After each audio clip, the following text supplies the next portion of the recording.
চলেছে রাধে হরে কৃষ্ণ। নিজের মনের কাজ সাধন করার জন্য ভগবান করেছেন যমুনার কিনারে। আর সাধন ভজন তো যমুনার কিনারেই হবে, আর সেই যমুনার কিনারে গিয়ে ভগবান কি বলছেন, যমুনার কিনারে যখন দাঁড়িয়েছে অমায়রা, যমুনার কিনারে যখন দাঁড়িয়েছে উত্তাল যমুনা গোবিন্দকে দর্শন করে আরো উত্তাল হয়ে গেছে। তুমি কথা দিয়েছি আমার মনোবাসনা পূর্ণ করবে। হরে কৃষ্ণ হরিল যমুনার মনোবাসনা পূর্ণ করে বলে ভগবান কাছে যখন গেছে ভগবানকে হয়তো ডাকে হরে কৃষ্ণ, কেউ চতুর বলে, তাই না?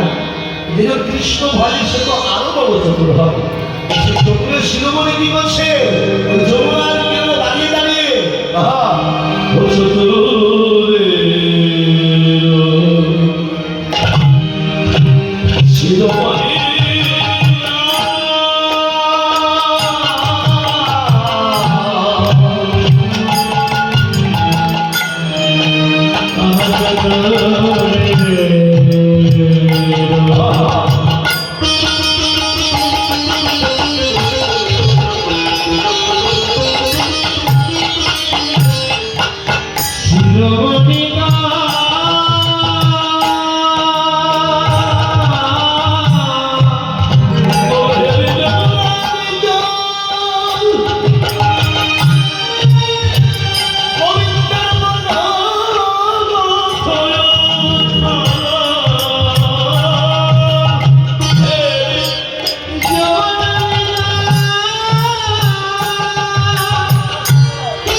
বসে বসে ফুলের মালা গাচ্ছিলেন আর সখীদের সঙ্গে বসে বসে কৃষ্ণ কথা বলছিলেন।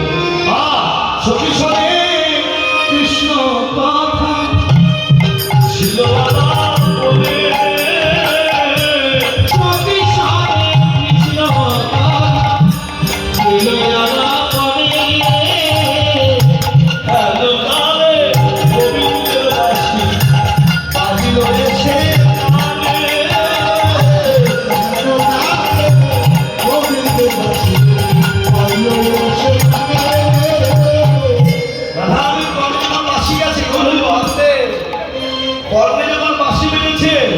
ললিতার কণ্ঠখানি জড়িয়ে ধরে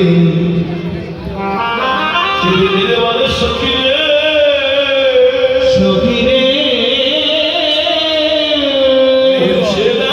আমার গোবিন্দ আমার নাম ধরে বাসি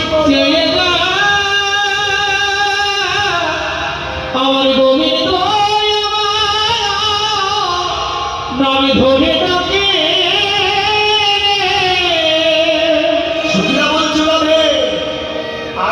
গোবিন্দের বাসী নয় আজকে। কেন কি করে বললি গোবিন্দের বাসী নয়? বাসী তো নাও হতে পারে সখী রে। আরে গোবিন্দের বাসী না হয় যদি সারস পাখির ডাক হয়। রাধারানী দেখে বললে ললিতা ললিতা আমার গোবিন্দের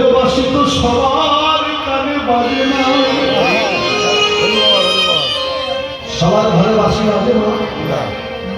এই যে লক্ষ লক্ষ টাকা খরচ করে বৃন্দাবনে যায়, সবাই কি ভগবানের বাসি শুনতে পায়? আমার গোবিন্দের বাসি তো সবার ঘরে বাজে না, সবার ঘরে বাজে না। কার ঘরে বাজে জানো? জগতে যদি কোনো ভাগ্যবান, কোনো ভাগ্যবতী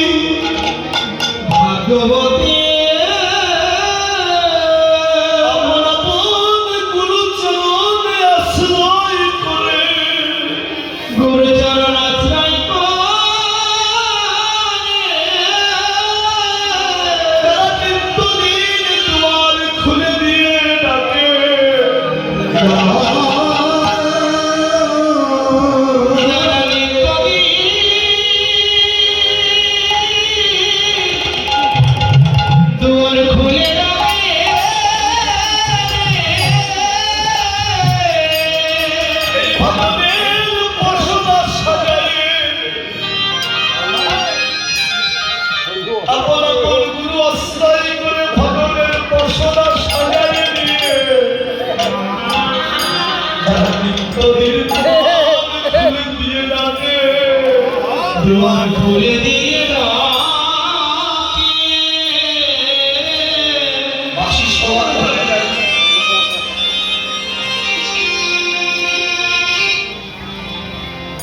বাসি সবার ঘরে যাই যাবো, আর বাসি একবার কারোর ঘরেও বাজে, তার কি হয় জানো?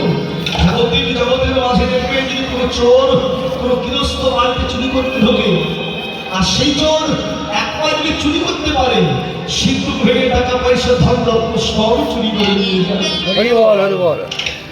আমার গোবিন্দের বাসি যদি কোনো ভক্তের ঘরে একবার চুরি করে, চুরি